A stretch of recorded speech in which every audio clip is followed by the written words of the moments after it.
Good morning, everyone. It's another time in prayer, and we thank God for the privilege to pray. And yeah, yeah, we've been sharing time before prayer, talking about the rich woman at Shunem, and we've been trying to close that out, talking about the lion mentality, the need to not just be shaky, but we're taking calculated steps in what we do. And we've been trying to talk about that with the fact that we should not pray out of anxiety, but pray out of faith. That's what we've tried to share this week in that same regards. And, as I was just meditating, preparing for this time, I was just thinking about David, David, prayed and fasted for the son of his adultery not to die. And he prayed, he fasted, he sought the Lord, continually. But the Lord's mind was that that was not going to be, And once David realized that that was what God's mind was going to be, that when the child died, you know, it's amazing the way the steps that he took. you know, what we would have done or what I would have done would have been in getting myself back in line with God, would have been to possibly first of all go and worship first of all. After worshiping, then start thinking about doing the other carnal things, you know. Um, but David, took definite steps, first of all, cleaned himself up, you know, then worships, and that probably just still talks to the fact that prayer is not something we would do. It's something we do with the whole of our being.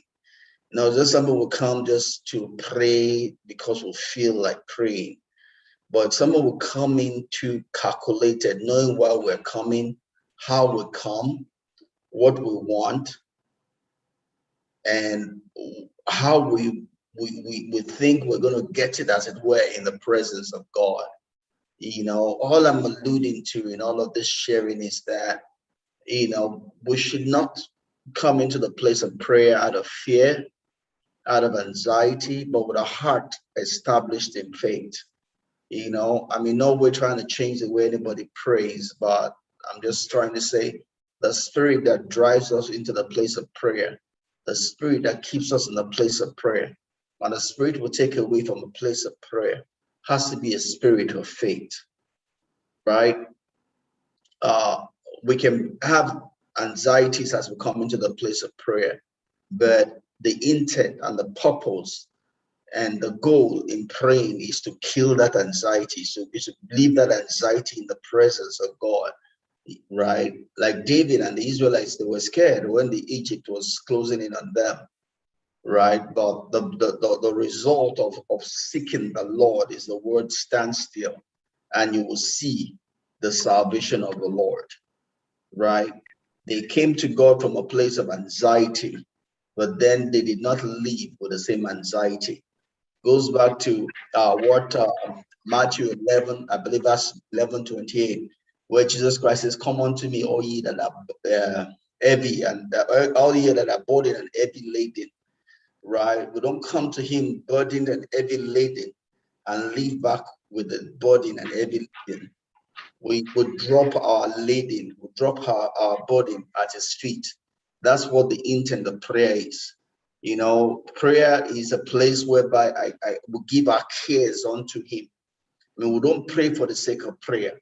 We pray for definite things that God has told us that we can come into His presence to receive, right?